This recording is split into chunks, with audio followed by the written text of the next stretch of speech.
You're about to watch a recorded session from a live event brought to you by Lower Street, a podcast agency for brands. For more recordings like this or for information on other podcast events we have coming up, head to lowerstreet.co/events.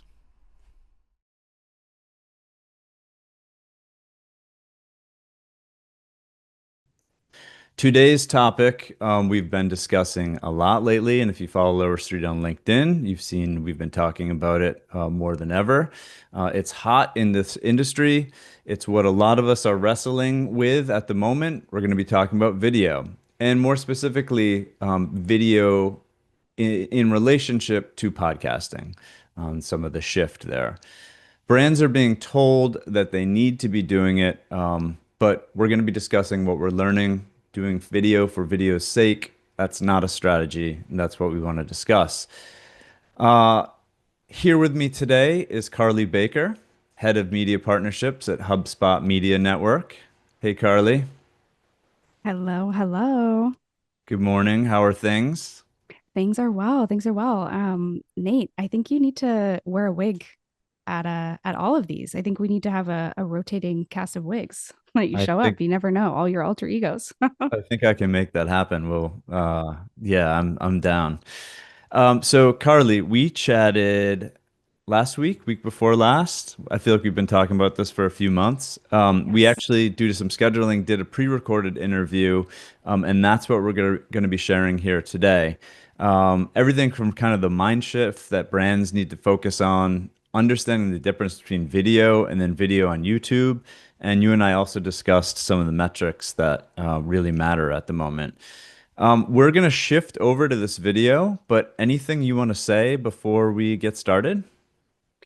Thank you, everyone, for joining us. It was a blast to sit down with Nate. I think there's going to be a ton of value both on the tactical side and just sort of the philosophy side about how to think about video in relation to your business. We're also going to have a live Q&A at the end, so make sure as we're going through the webinar, you're taking notes, and Nate and I will be able to do a little bit of a rapid fire at the end. Yeah, cool. Definitely stick around for that. Video time is about 46 minutes. Oh, yeah. See, this is what's tough. I don't know. I don't know if that'll work for me. But we will save some time at the end. And yeah, let's dive into it. I think a common misconception with video is that you have to go from like 0 to 100. Chasing trends and being sort of reactive and responsive in that way is not a strategy. A distribution first mindset in its simplest form is really, all about reverse engineering your content strategy. You don't want someone to become a subscriber and then be a dormant subscriber and never watch a video again. The fundamental principle of a video strategy, you need to continue to provide genuine value to a clearly defined audience.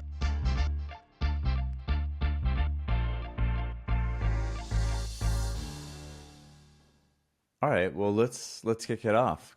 Carly Baker, nice to see you. Thanks for having me on today. We've obviously chatted quite a bit leading up to this, and Lower Street this past week has unrolled our new video services. So it's a timely conversation. So I'm glad that we could connect and chat. Thanks so much. I mean, video has been a huge part of our strategy at HubSpot and a really big area both for podcasting and non-podcasting content that we've been investing in. So really excited to share kind of our philosophy and how we think about video and understand the do's and don'ts. For a little bit of background, tell me, because I know you've had a few different roles at HubSpot, but tell me what you're doing now. You guys are just coming off of your big inbound conference, which was in San Francisco. So it's been a crazy fall. But what are you working on now? You're correct in that I've had many different roles at HubSpot. I joined sort of right after we acquired The Hustle in the very sort of infancy stages of the media team. And of course, as we've become more and more integrated with the rest of the business, there's been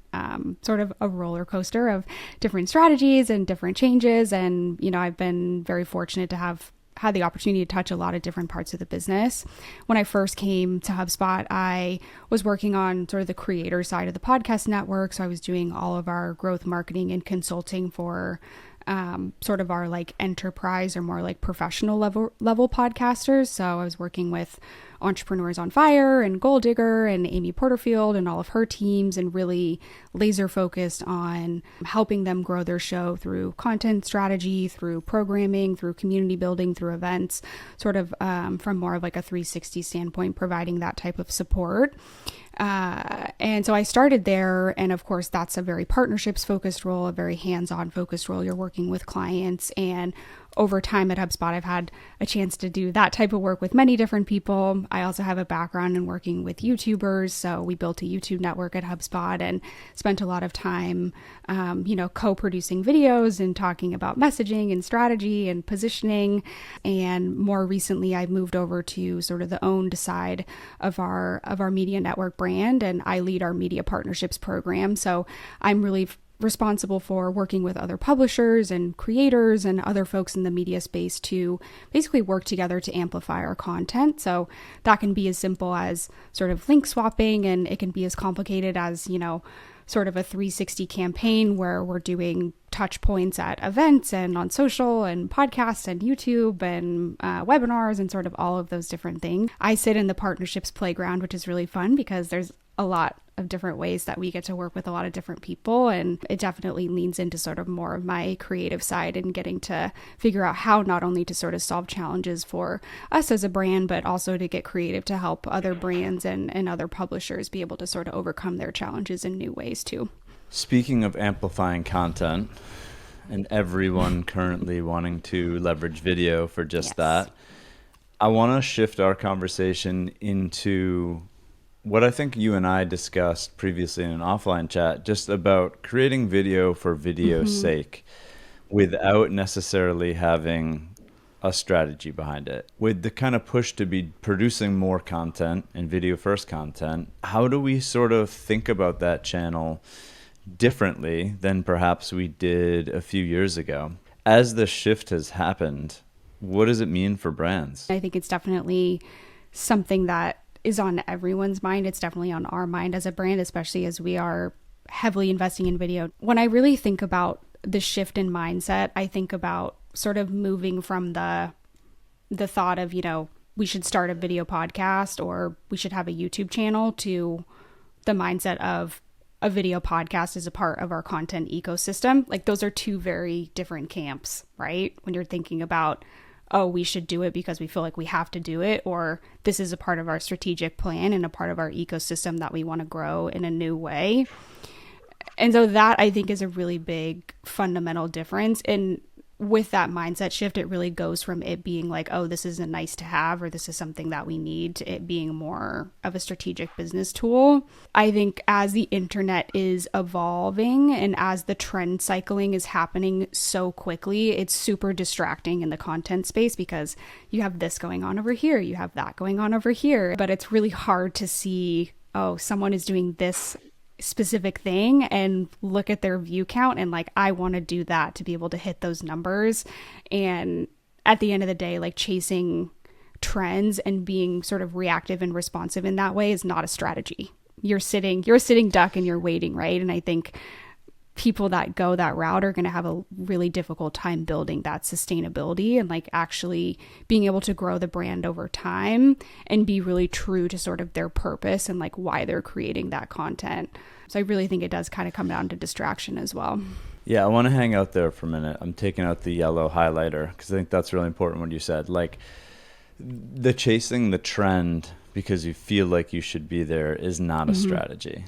And even with some of these metrics that feel good right off the bat, like, yeah, we got views, we have some engagement, but it's a little bit more short term. If you go to market with a video strategy just to appease and check that box, you're not necessarily thinking long term. When I think about it sort of from a fundamental perspective, I think about sort of defining your purpose versus following the crowd.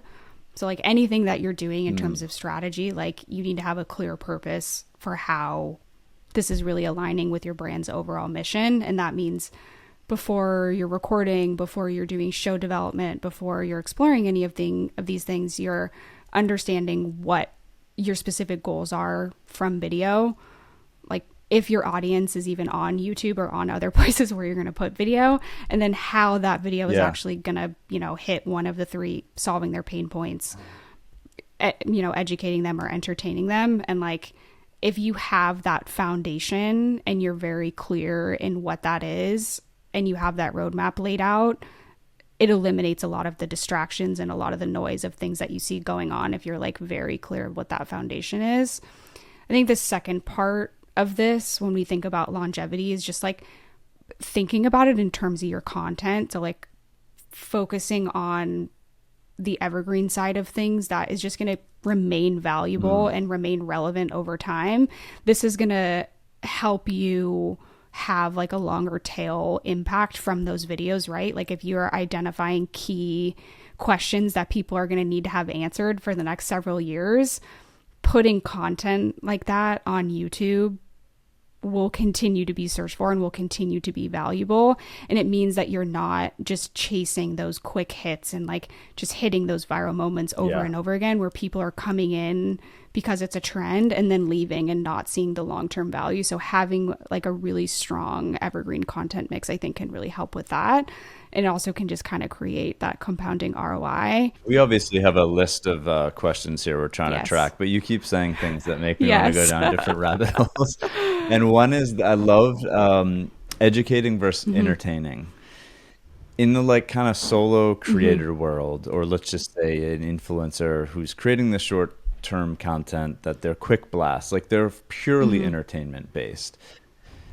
Brands trying to follow that format maybe get the same result. Quick blasts, quick bursts, you know, metrics showing that there's light success. But in terms of the education piece, where brands need to, you know, maybe focus a bit higher in the funnel, it's either awareness based, or, you know, if they are dropping a little bit lower, it's for a very specific reason, product, or you're trying to get people to join a, you know, an exclusive membership, or whatever it may be. But can you do both? Can you educate and can you entertain successfully? I think you can.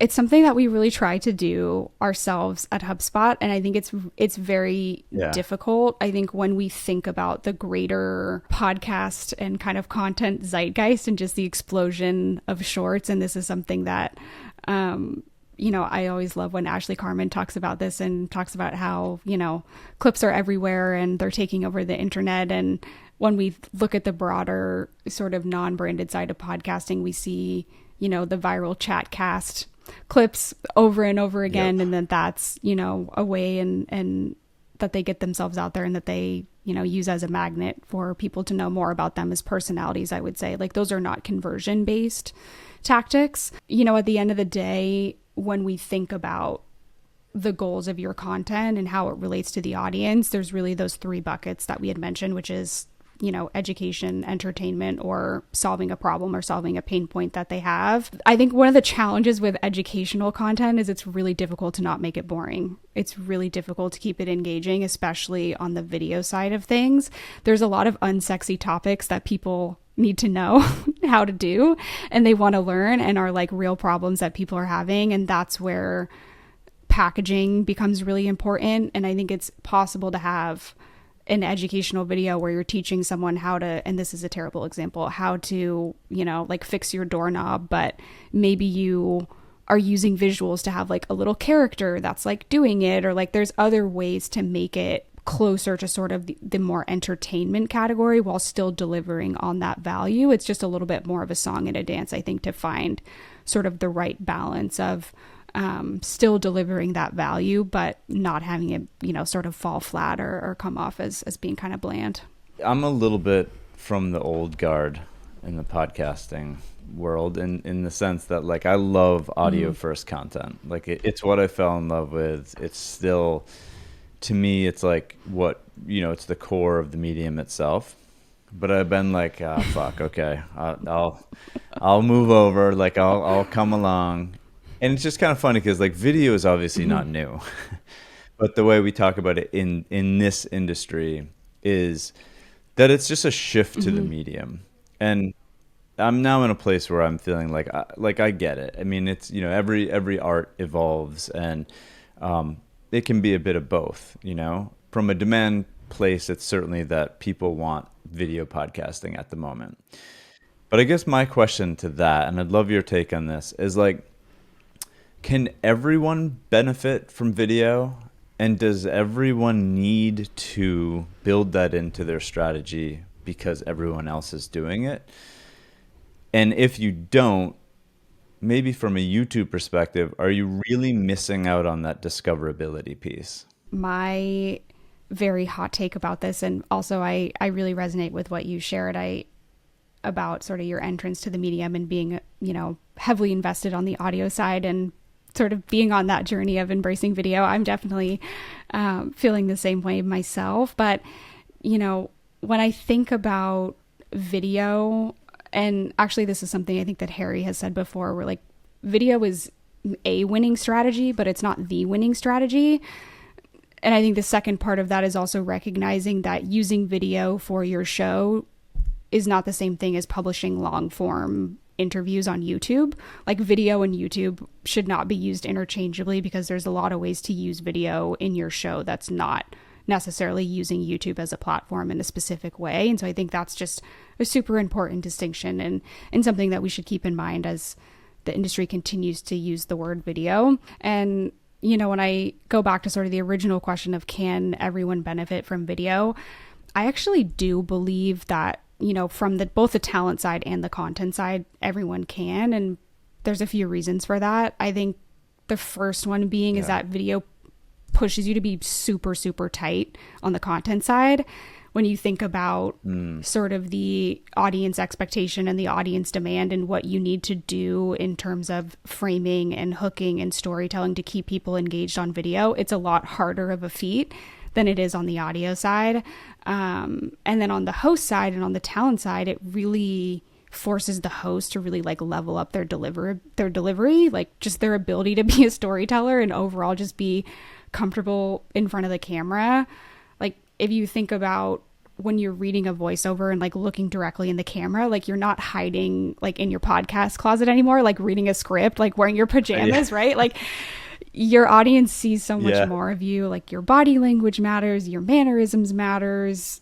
You have to make eye contact with the camera lens. Like these are all things that come very unnaturally to people who are not used to being on camera. It's interesting cutting videos now, preparing them for post-production as a producer, because like you need your hosts to also be doing everything you just mentioned. Like all those tips and tricks it's just a different ball game, especially for a video podcast. That you can't really like sweep under the carpet anymore. Yeah, you can't hide. And like with video too, you're really forced to be a lot more conversational. Like on the audio side with a lot of shows, I think you can really kind of read word for word from your script, and it's very easy from like an editing perspective to sound like very polished and very professional. And it's almost like you're reading an audiobook in a way. It's kind of, you're doing your voice acting, right? And, I think the challenge with that is that sounding that way and coming across like very polished and very professional actually in a lot of cases I think isn't accessible to your audience, and like you're not speaking to them in a way that's very connecting. And like at the end of the day, your audience and people who are listening or watching, like they want to feel like they're sitting in the room with you and not that they're not being talked at. Like they want to feel like they're a part of the conversation. And I think it's a lot, when we think about video, that's a lot more important and is a lot more sort of at the forefront of it, because they're seeing you animated. It's kind of the difference of like audio being 2D and video being 3D, where like there's so much additional context that they're taking from everything that's going on in the video that they're not seeing or expecting on the audio side. Let's drive into that wall for a second. So what makes video actually connect or encourage an audience to stay? What is that connection? Why is it different? I have a very middle of the road approach on this personally, because for me, audio is a more intimate medium because it's not distracting. So when I'm listening to a show, I have my headphones on, there's someone that's literally speaking to me in my brain. I am also very focused on sort of the sole goal of the content. So if I'm listening to a show where I want to learn something, like they're helping me learn something and I'm laser focused on that, right? There's no other distractions. I'm only focused purely on active listening. When we think about video, like watching video is distracting, right? You're watching someone move their hand, or you're like get lost looking in their background, or there's pop-ups that are happening, and like your attention is constantly being pulled away. And so that's where having the storytelling, having the hooks, like having all of those engagement things really locked in to try to optimize to get people to continue to watch you is a lot more of an investment, I think, than you need on the audio side. When we think about listenership behavior, you know, people are doing the dishes, or they're going on walks, or, you know, podcasts on the audio side are able to fit really natively into their lives. And when someone's watching a long-term YouTube video, you're asking them to be sitting down in front of their computer or in front of their TV, or maybe they're watching it on their phone at the gym. And like, just from an environmental perspective, you're asking your audience to kind of upgrade how much investment they're making in you, right? Because it's taking more of their attention away in a different way. Right. What I will sort of say as a follow-up is that, you know, people who have had audio only shows for a very long time have had a lot more control just in their image and how much of them as a personality, as a creator, as a brand, they're showing to their audience. There are people who have had audio shows where people don't know what they look like, because it's not about that. It's just about the value that they're bringing through the content. And when we look at the video side of things, it's very scary to be perceived online in that way, right? Like, you're really showing a whole different side of yourself to your audience in a way that you're not doing on the audio side. And it feels very personal to a lot of people. When we think about from a content perspective too, you know, people can't comment on your RSS episodes. I mean, they can on Spotify, but in general, there's not really dialogue that's going on there. And, you know, when you put a video of yourself talking about something on YouTube, all of a sudden there's people in the comments that are talking about your background or your hair or your mannerisms, or like, you just open up the floodgates for so much more criticism and so much more input from the audience in a way that I think a lot of the times is actually unhelpful.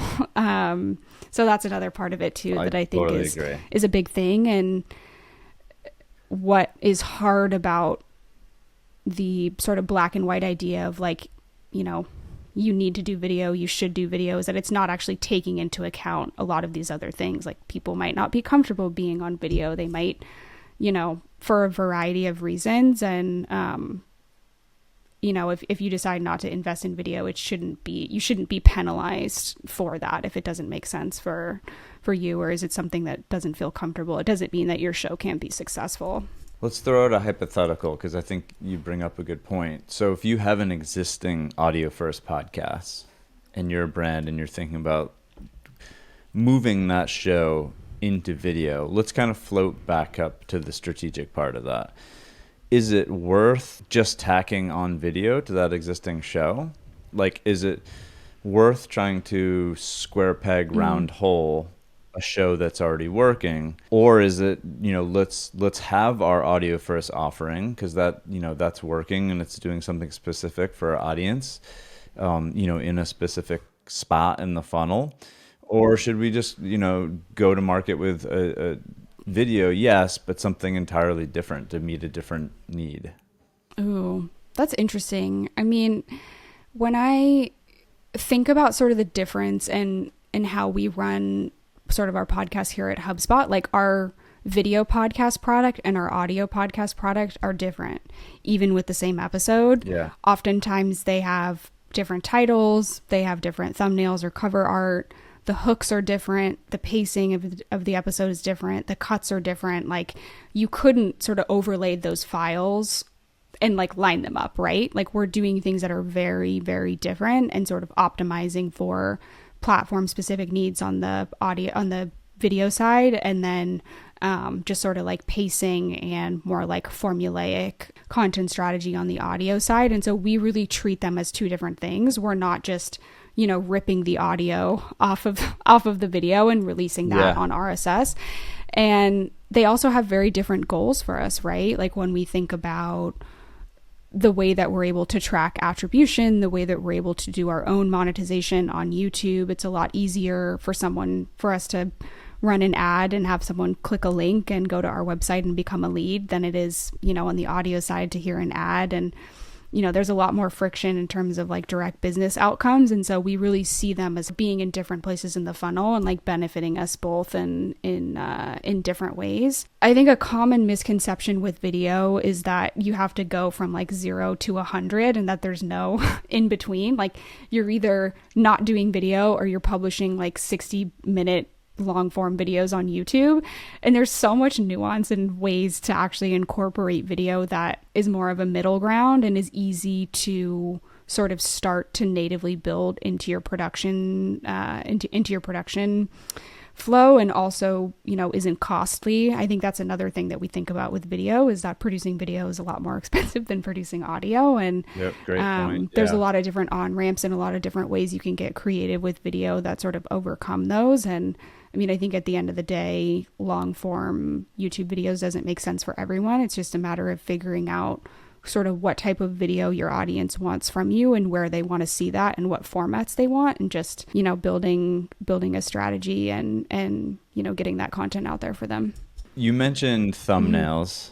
One of my favorite topics. Ooh. Because packaging is something that is real and it's really different than, how we've been distributing podcasts in the past. It seems a little bit like people approach video strategy from a distribution first perspective rather than starting with the content itself, because packaging is such a huge part of it. And from a strategic perspective, it's definitely a place you need to spend some time. 100%. And I feel like in the general marketing world, and especially, in the B2B space, we are seeing such a big shift in sort of content-led distribution. So thinking like, oh, this is a cool video that we made, now where do we put it? And instead sort of reverse engineering, in my eyes, just like a distribution first mindset in its simplest form is really, all about reverse engineering your content strategy. And what that looks like in practice is sort of like identifying where your audience is and what formats they are preferring, then creating a distribution plan that's mapping against that. And then sort of the last piece of the pie, you could say, is creating the content that's tailored to those channels and to those audiences. So like, right. I think especially for folks who come from an editorial background, you think about it differently. You think about the piece of content and the story being the center of the web and everything coming out of that. And I think what we think about with distribution first is it being the other way around. We think about distribution as sort of the center of the web and then the stories and angles that we want to tell on the outside of that. And rather from starting like anchoring in that content, like you're starting by imagining sort of like how, where, and when that content is actually going to be packaged and distributed and consumed by your audience. And it's a much more audience first mindset, I would say, versus just focusing more on the creation side and the distribution later. If your packaging is spot on and you are drawing people in, I think the payoff is pretty clear. If we shift to the metric side a little bit, the vanity metrics like likes and views, they can be a bit misleading. And obviously the YouTube metrics are going to be very different from a video perspective than Spotify. What should brands be paying attention to? What should they disregard? I think metrics right now is a little bit muddy because we do tend to see spikes when things hit and are successful. But then we kind of have this gray area of like, well, then, from a storytelling perspective, we thought the follow-up episode was just as strong, but for whatever reason, it didn't land. Yeah. So I have two sort of buckets of things to look at in terms of order of priority. Views are important, but I want to sort of break it down one level more and clarify that like organic views, so views that are happening within the platform, within YouTube itself, that are not being generated from paid or that are not being generated from external traffic from YouTube, are important. It really kind of is the single best KPI in some ways because it's telling you a lot about your packaging and your positioning and your title and if it's being picked up in search. At the end of the day, the more people that are viewing it, the more that the topic and the video is going to get recommended to people, and the algorithm is going to pick you up. Even though it's not a meaningful engagement metric, it is still important to understand what metrics are contributing to the algorithm, and organic views is a part of that. Click-through rate, again, is also very important, and this goes back also to like, is your packaging attractive? Is it the topic appealing to the right audience, and is it sort of piquing curiosity and getting people to get in? This is really signaling kind of like a person's interest on the topic.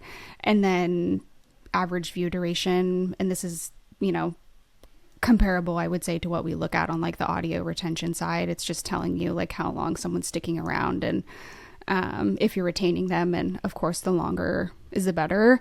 And what I will say is kind of a caveat is like, these three really are major players in the algorithm, and so while they're not meaningful in terms of like a business outcome perspective, it is important to still be looking at these, because it is going to impact how YouTube is going to pick you up or not.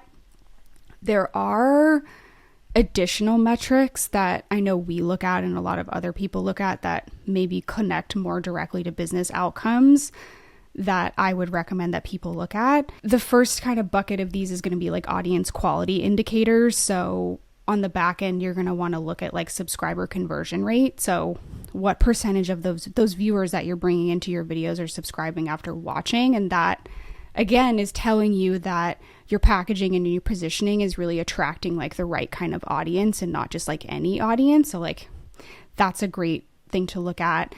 Another thing is returning viewer percentage. So are people that are watching your videos coming back?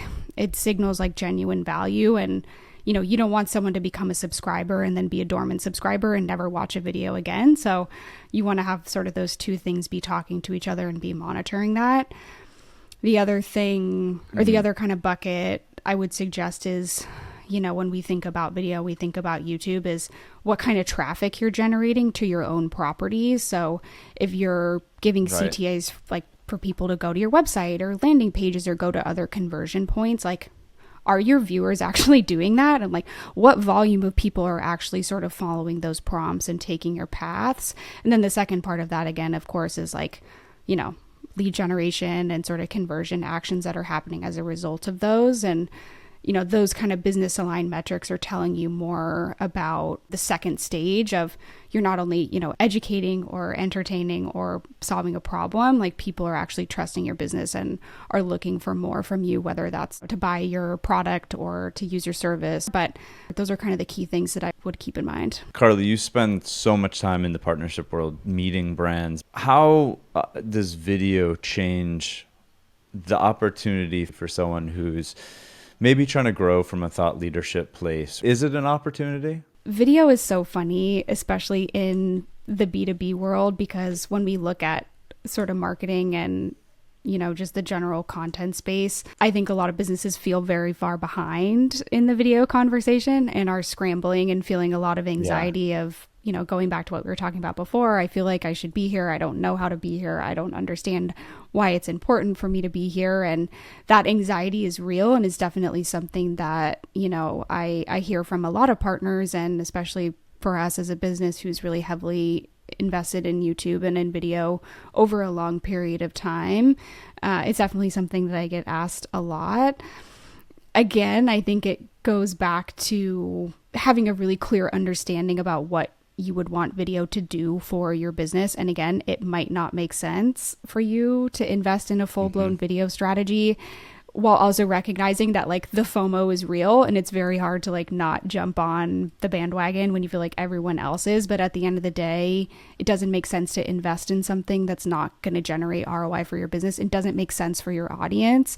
If you have a client base that you know is not watching YouTube through all of your research that you've done, you know, about them and about the industry, that should be enough to tell you that it's not a smart decision to invest in YouTube, unless you're going to change your business strategy and try to attract sort of like a secondary or a more like transformational audience segment. When I think about sort of the collapse of Google and the collapse of the internet and just the content infrastructure, where the opportunity does lie on YouTube is that it's a search engine and like people are going there and asking it questions. And if your business is able to provide and create content that's answering those in the same way where, you would create blog articles or, create pages on your website that would sort of serve that same function for people searching on Google, then that's a definite area of opportunity for you to sort of have that new level of discoverability. The other thing I will say for businesses that have an audio side is that it's very difficult to build a community around the content itself. And YouTube really solves this problem of like, people are engaging in the comments, people are suggesting topics that they want to learn from, they're suggesting guests, they're talking to one another, like they're giving you feedback. Like it's really a more direct like brand to audience connection than just sort of like publishing your audio and putting it out there and then maybe someone commenting on like one of your clips on LinkedIn or something, but they're not actually engaging directly with the content itself. And so for businesses that are having difficulty sort of having their audiences or their community or their customers going one place, I do think that YouTube is kind of a good solve for that. And especially as they continue to sort of invest in, kind of that native community tools within the platform itself. You talked about the collapse of Google and kind of let's just say the changing of the tide and the internets in general.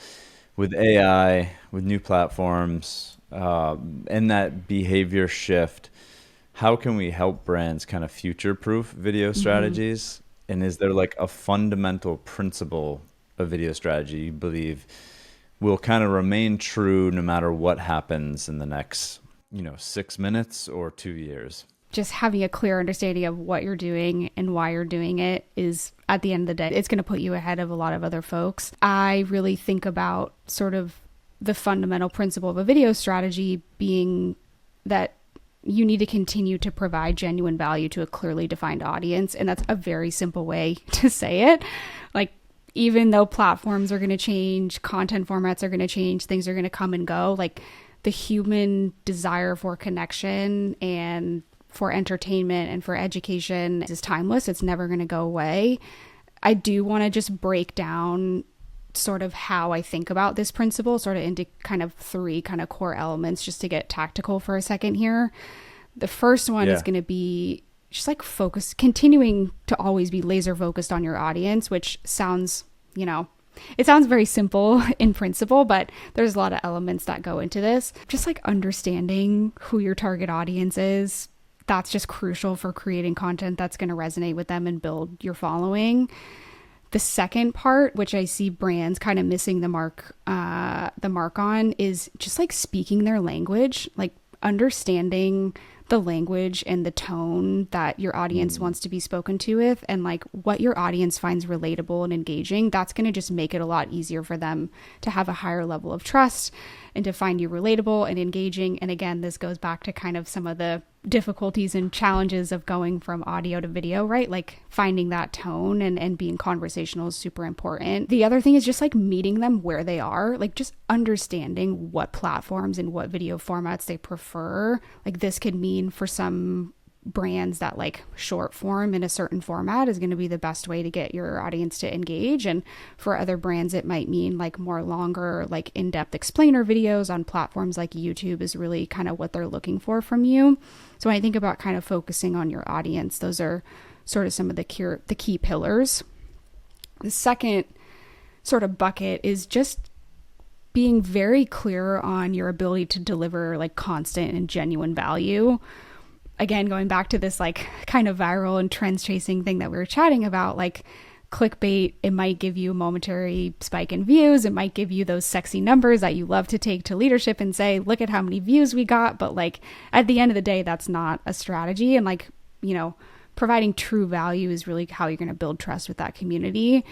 And, the second part of that is just prioritizing quality.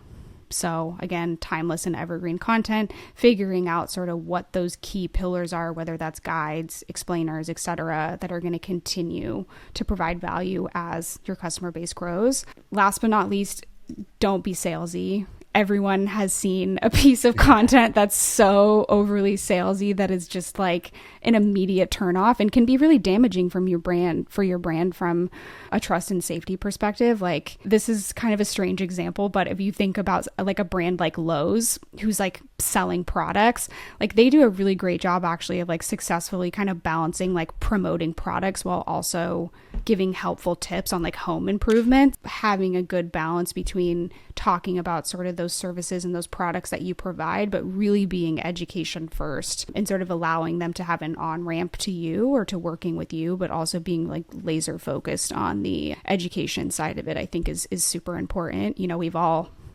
heard those episodes and seen those videos where it's very obviously a sales pitch, and the more that you could do to prevent that, especially on the branded side, I think the better. It's just impossible to build trust when that's kind of your strategy. And then the third part of this is just like being very clear about, you know, what your compelling story and what your compelling narrative is. Like, storytelling is a universal communication method that's been going on since, you know, humans have been around, and like that's not going to be anything that's going to change. The demand and the sort of yearning, almost you could say, for those authentic stories and for things that feel genuine and feel human, I think is even more so here now with, you know, sort of the invention of AI. And when we think about like narrative structure too, your video should always have a formula. It should have a clear beginning and middle and end. Something I like on the video side that can be kind of fun and can tie in some of those like visual things that are visual tools that you don't have on the audio side is like maybe you're introducing a character or you're introducing a problem, and like you're taking them on the journey with this person or with this problem, and then you're creating that satisfying resolution at the end. So you're sort of taking them through the whole story arc, and then at the end they're like, oh, these are the takeaways and sort of how I can translate into, you know, things that I either want to learn or pain points that I have, or, you know, if you're more on the entertainment side, then maybe you just like saw an entertaining story that, you know, you connected with and made you laugh, and that, you know, you left with a favorable taste of the brand at the end of that. So those are kind of the three big pillars, I would say. Video succeeds when it just respects the viewer's time and their intent, like understanding where people are mentally. Like, someone who's searching for a tutorial on YouTube is in a really different mindset than someone that's scrolling to, like, you know, look at Real Housewives recaps, right? Like, those are two very different people that are using a platform for two very different things. And so you really need to understand like what your viewer's intent is and how the content that you're making is really a part of that. And then last but not least, it's just like value exchange. We're constantly asking ourselves, what's in it for me? It's just a part of human nature. And like, if you are packaging your episode or, you know, packaging anything for your business, you have to deliver on that packaging and deliver on that promise. The format might change, but at the end of the day, like, you don't want to be, you know, kind of bait and switching. And like, you need to be very laser focused on like providing that value, leading with that value up front, and then ensuring that the entire piece of content is aligned with that. That's an incredible manual to follow, or playbook right there. And I love, let's not let our video strategies go the way of online recipes where you're like, where the hell is the recipe? Like, I didn't come here for this. And also shout out humans. I think, you know, something a number of times you mentioned there, like, you know, we have to try to remember who this is for. And the audience is a human audience, and that is something we cannot forget. We were working with a new client now who we're building a concept for their new video show. We built this really cool framework for and concept around, you know, their world and what they do. And it wasn't quite clicking. It was like close, but he sent me a voicemail of a client interaction that he had. And we realized that like the only thing that was different that really changed this framework was that our language was wrong. And the way that he actually spoke to his customers and the conversations they had was just a little like kind of shift in that the language, and then the framework that we had built worked entirely. So I think your point about language is like, you got to be speaking the language of your customer, and it just has to be real. And that's why I liked that he sent me the voicemail, because he was like, here, like, this is how we actually talk. And it was like, oh, well, like, do that. That's the thing you want to be doing. Be that person. Be the guy you are when you're talking to your customers. So that realness and that language is really key. Carly, this has been so awesome.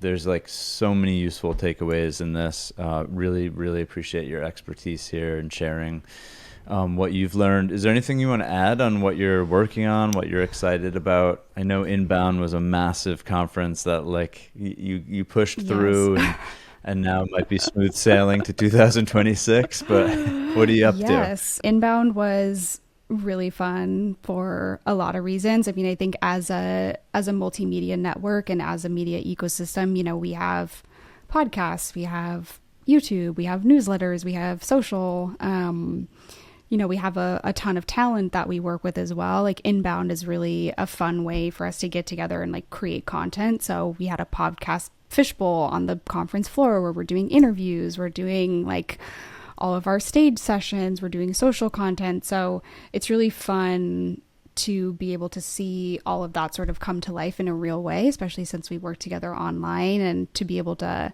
sort of connect the dots with, you know, our customers and show them sort of how we can provide value to them through all of our media business is really special.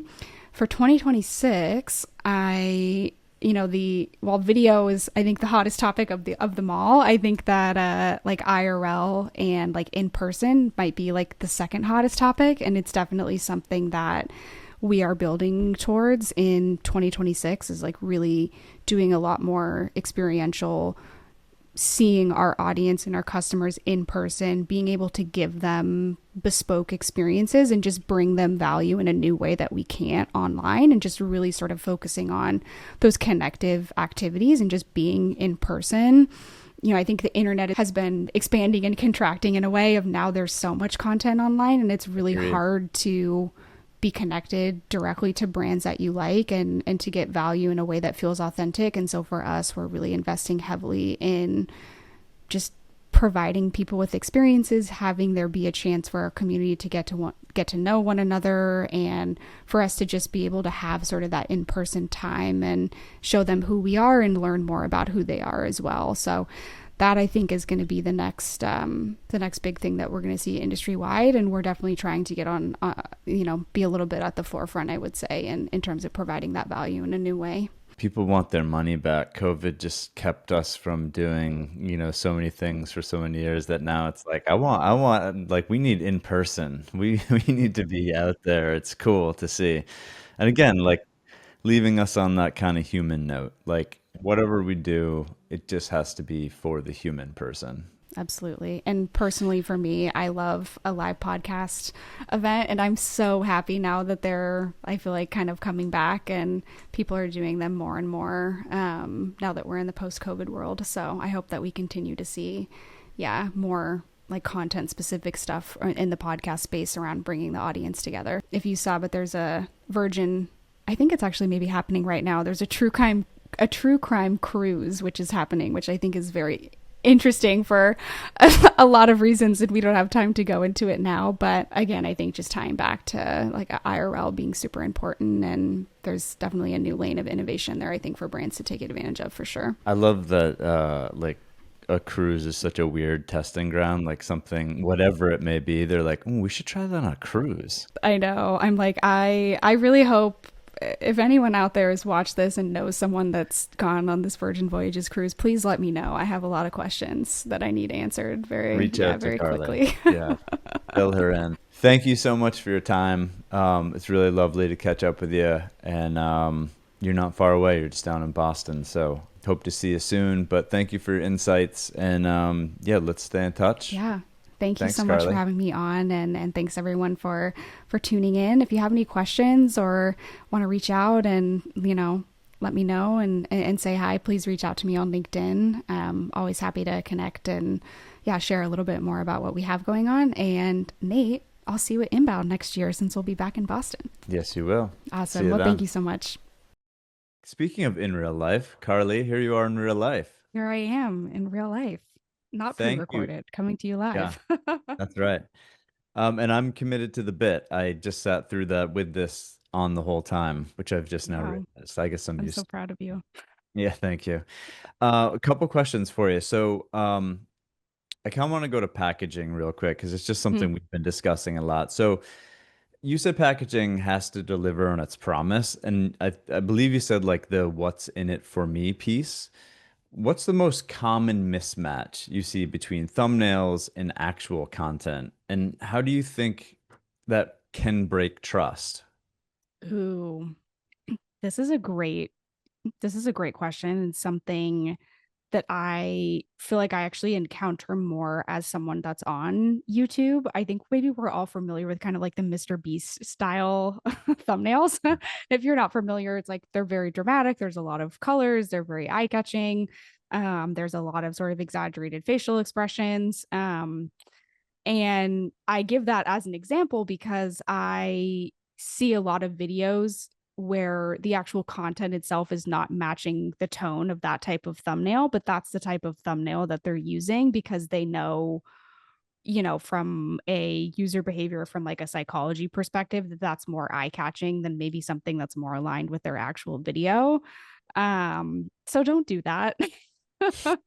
Don't do that. That's like a very simple thing that I see commonly done. And what happens is the person, takes in the cues of that thumbnail and gets in the video. And if the tone is just like a 360 from what the thumbnail looks like, you're just going to see such a high rate of people that are churning.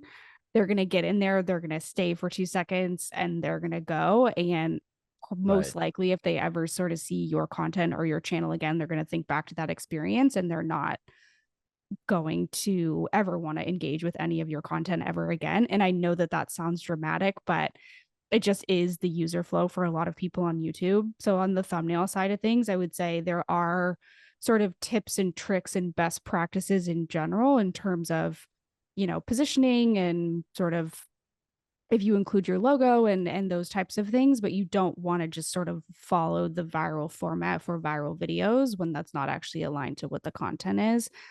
I would say the same thing with your title as well. And I think actually one of the fun things about YouTube is that you can test your titles, and now it should be released on everyone's account. So you can sort of play around with your positioning and, A/B test through a couple of different ones, and the same with thumbnails, and just try to see, not only what's attracting people and what's getting people in, but on the back end, like what's actually holding those people there. Because again, that'll tell you about whether or not your packaging is aligned with sort of the people that you're bringing in and the content that's actually on the video side of things. Yeah, interesting. Let's go to the form content. Mhm. Is short form content necessary to help a video podcast reach new audiences? Is that a necessary tool? When you say short form, do you mean like shorts that are going on YouTube, or do you mean just short form in general, like on any Um, distribution platform? doesn't specify, but I'll add to it. Let's say episodettes or short form content that is outside of a normal episode. Okay. Cut downs. Yeah, cut downs. I think if you have an interview based show, I think that, providing cut downs and providing clips to your guests and having them share with their audience can be a lot more sort of engaging or eye catching compared to just giving them kind of like a static image. And so I like to, provide cut downs as a part of like a co-marketing package for anyone that comes on the interview side of shows. I think in general there's so much short form out there, and so if it's already something that makes sense to build into your workflow and is something that's like pretty feasible for you to do, I don't think that there's anything wrong with doing that. I think I would just Yeah. not do it with the expectation that it's going to necessarily like directly help grow your show, because at the end of the day it's just like the most tippity top awareness thing that you can do. In Right, the same right. way that YouTube is great at it's a discoverability play, and just being honest with yourself about that it's most likely just going to stay a discoverability play is a really important part of that. Cool, cool. You mentioned HubSpot treats video and audio as two entirely different products. from different titles, hooks, Hmm. you mentioned pacing, all the way to Hmm. goals. From someone who's currently producing an audio first show, where should they start that audit process almost before turning on the camera? Like where should they begin if they want to? Because I think one thing we're discussing is like a lot of these companies have great brands already, and then the Hmm. need, it almost feels like you need to bend to become a different brand just to create this video presence. Mm. If you're going to start that audit, where do you start looking? Ooh, okay. So is are we thinking about like video in general, or are we thinking about YouTube specifically? Because I think that that's an important distinction. With YouTube being the more fun topic, let's Yeah. hang out there. Yeah. Okay, cool. Um, yeah, I mean, I think the most, for when you're thinking about sort of starting a channel and if it makes sense for you, I think like research is super important. And luckily, YouTube makes it really easy. So you can literally like copy and paste your audio like titles and episode keywords and just see what comes up. Like saturation and, just like SEO on YouTube is really important. And so if you see that there's already a ton of individual channels that are talking about exactly the same topics as you are that have really big audiences, it's going to be a lot harder to start your channel and grow because you're already in a market where people are already discovering and creating that type of content at a very high volume. And so I think being really honest with yourself about doing the foundational research, understanding what the landscape is, understanding just like the competitive market for that type of content on the platform side is super important. I think the other side of this on the audio side is just understanding like where else your audio audience is. Like I said, like, we often see like, for example, a really like upmarket show that's speaking to CEOs. Like, what is the research saying about our CEOs like watching YouTube videos? Like, what kind of your own audience data do you have that tells you whether or not they would be interested in consuming video or consuming your content on YouTube? Like what is your sort of lower investment level video content, whether that's clips or more of those distribution sort of types of videos? Like what does the engagement look on that? Like everything should be mapped back to your audience and sort of what they want from you, but there's also sort of those foundational things you need to do on YouTube. And I would say the competitive landscape and just like search research is going to be the first thing to do. Yeah, that's awesome. Something we talk about a lot, just starting with the audience. Like in our discussion here, who are the actual people you are trying to reach, Mm-hmm. and what do they care about? Okay, unfortunately, we have to rock. Carly, it was so awesome. Thank you for our conversation. Thank you for hanging out today. I appreciate it. It's nice to have a little Q&A. Real quick before we go, what are you being for Halloween? Oh, great question. So I have a little Chihuahua Terrier mix, and he is. This is his first time we're dressing up, but he's going to be a hot dog. So my husband and I are both going to be like hot dog cart workers. So be like Nice. old 50s style, kind of like white apron outfits, and then he's going to be our little hot dog.